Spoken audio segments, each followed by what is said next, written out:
as human beings, we need relationship to grow, to be nurtured, to develop.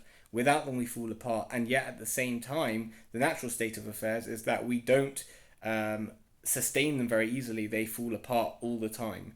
And unless we invest great energy in the right ways into the fundamentals which can keep them going, they will fall apart. That is the way things are, and it's also true with God. And so it's with that in mind that at this stage in the Torah, we start thinking about how we can put correctives in so that the natural tendency of the human condition to stray from a relationship, to let it dissolve, is going to be counteracted, especially with God, because unless the people of Israel remain faithful to their covenant and relationship with God, they're not going to remain in the land.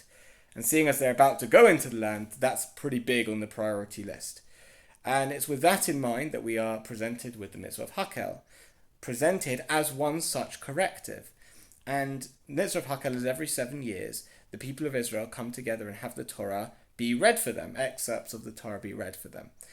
The question is, what basic element of relationship is this mitzvah coming to keep in place? And the answer, I believe, is it's that element of relationship which is so core, which is being in the presence of other and experiencing their attempt to reach out to you through communication.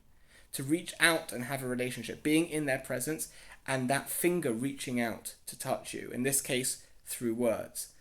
That is the core element. And I believe that that's exactly how it's presented. Moshe says this has to be done during the Chag of Sukkot, when all of Am Yisrael have gone to the Makom Asher Yivchar Hashem, the place that God will choose, i.e. Yerushalayim, and they have gone to see the face of God. Those are the literal words of the Pasuk. We can understand that to mean to be in God's presence. And it's while they're in God's presence that they experience this communication. The Rambam talks about the person reading the verses as being merely a shaliach of God. So there's presence and there's an attempt at communication. In fact, whilst the words are important, the Rambam rules that those who can't hear the words still must be there and focus on being in the presence of God and all that that entails. And it's so important, that experience of being in the presence of the other and experiencing their attempt to want to reach out to us, which signifies care and attention, which is absolutely so important that Moshe understood and God understood that this needs to be on a 7-year cycle, so that new children will be inducted into this experience and people that join the nation will be inducted into this experience. And even we who might be used to it need to have a constant reminder of such experience to be able to still be there and to be present in that relationship with the Almighty.